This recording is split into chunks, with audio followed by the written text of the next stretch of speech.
The Arcturian Free Colonies sent Lisa Lynn Sulla as a spy on the Cyborgian Empire's ambassador, David Ohm.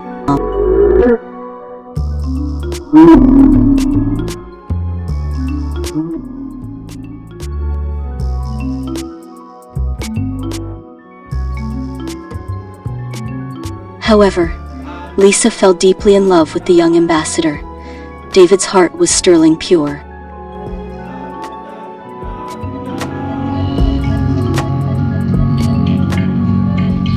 David Ohm was idealistic, noble, highly educated in the arts and statecraft.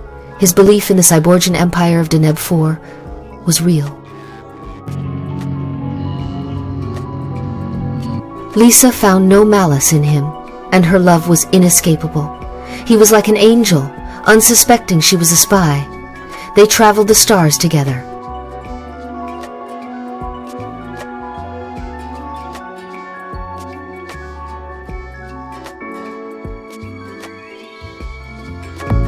All the while, the agency pressed her for information. Intel was David's upcoming meeting at the Arcturian capital world signaled trouble, but nothing could be found.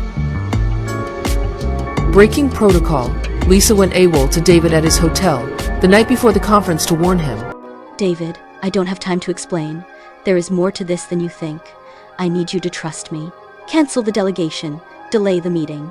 Avoid this at all costs. Stunned, he realized she was an Arcturian spy all along. Suddenly,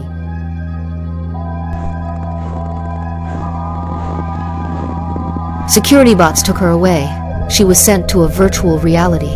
While she was in the virtual prison, the Cyborgian Empire nuked her homeworld. David's mission had been a ploy all along.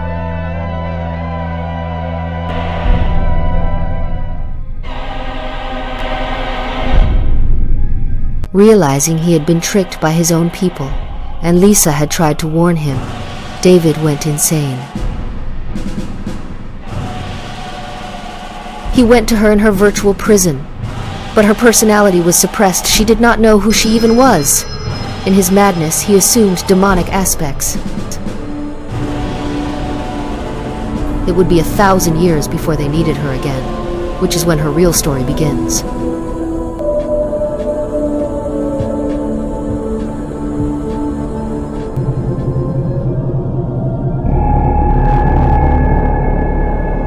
David, who had called her Circeo when he visited her suppressed entity, was bringing her back, against the Cyborgian overlords.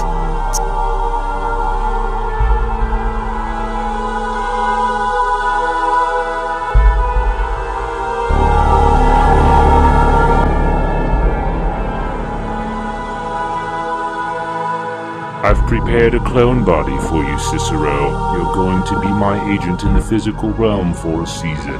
Consider it an adventure of great import. We must determine the nature of that which decides which men are driven to madness, while others are left standing on new worlds, founding nations on planets of barely charted stars. Your flesh again on the outside, flesh enough to command any man you'll meet to do your bidding, I imagine. But of course, you're Cyborgian, Circeo. Throughout your skeleton, various nanosystems are incorporated that will allow you a number of, well, limited powers, shall we say. You'll have access to the hive mind, but that, my pretty, will have its limits once you go deep out space. A full rundown of your system will be presented to you later. You're a masterpiece, Sissy, a real work of art. Beauty and the Beast all rolled into one, our very own femme fatale. You have two things to remember lest you go AWOL on us. One, your body is real. You're a genetically engineered superwoman. Your lifespan, without enhancement, is 5 centuries, so you have something to live for. I've persuaded the Overlord Council to waive entirely the charges for treason that had been pressed against you from your previous incarnation. Secondly, well, there's this. I suggest you don't look at it until you've given yourself a few days to acclimate yourself to the real universe again. It's rather disturbing. David had gone rogue, and risking all he was, setting her free on a great mission to the far frontier.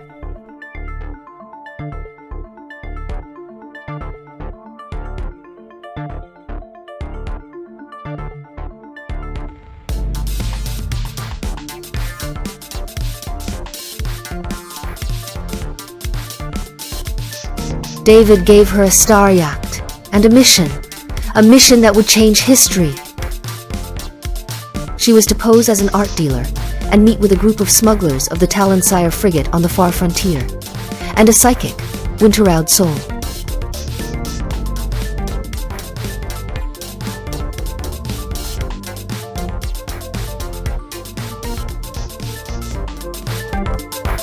Well, Elias, she says she an art dealer.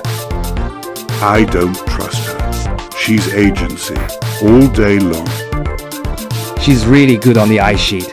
Excellent balance. She sold me this. I don't know what it is, but it's alien.